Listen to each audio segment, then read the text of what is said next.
അതിദരിദ്രരുടെ പട്ടികയിൽ വിട്ടുപോയവരെ കണ്ടെത്താൻ ഹെൽപ്പ് ലൈനുമായി സർക്കാർ. പൊതുജനങ്ങൾക്ക് വിവരങ്ങൾ കൈമാറാമെന്ന് തദ്ദേശ മന്ത്രി എം.പി. രാജേഷ് പറഞ്ഞു.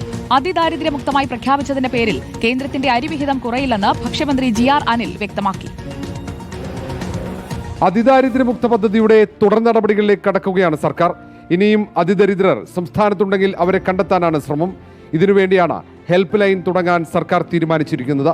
ആരെങ്കിലും വിട്ടുപോയിട്ടുണ്ടെങ്കിൽ ഒരാളെയും വിട്ടുകളയാൻ ഈ ഗവൺമെന്റ് ഉദ്ദേശിക്കുന്നില്ല. ഞാനിവിടെ പറഞ്ഞു, ഇതിന്റെ തുടർ പ്രവർത്തനം ആസൂത്രണം ചെയ്തു കഴിഞ്ഞിട്ടുണ്ട് എന്നത്. ഒരു ഹെൽപ്പ് ലൈൻ ഗവൺമെന്റ് ആരംഭിക്കുകയാണ്. മഞ്ഞക്കാർഡ് ഉടമകൾക്ക് ആനുകൂല്യങ്ങൾ നഷ്ടമാകില്ലെന്നും മന്ത്രി എം.പി. രാജേഷ് വ്യക്തമാക്കി.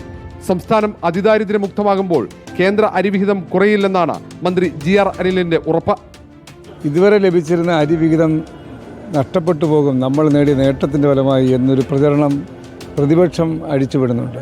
അത് വെറും പൊള്ളത്തരമാണ്. കഴിഞ്ഞ നിയമസഭാ തെരഞ്ഞെടുപ്പിൽ LDFന്റെ മുഖ്യ വാഗ്ദാനങ്ങളിൽ ഒന്നായിരുന്നു അതിദാരിദ്ര്യ നിർമ്മാർജ്ജന പദ്ധതി. സംസ്ഥാനം അതിദാരിദ്ര്യമുക്തമാക്കി നിലനിർത്താൻ ജാഗ്രത പുലർത്താനാണ് സർക്കാർ തീരുമാനം. റിപ്പോർട്ടർ, തിരുവനന്തപുരം.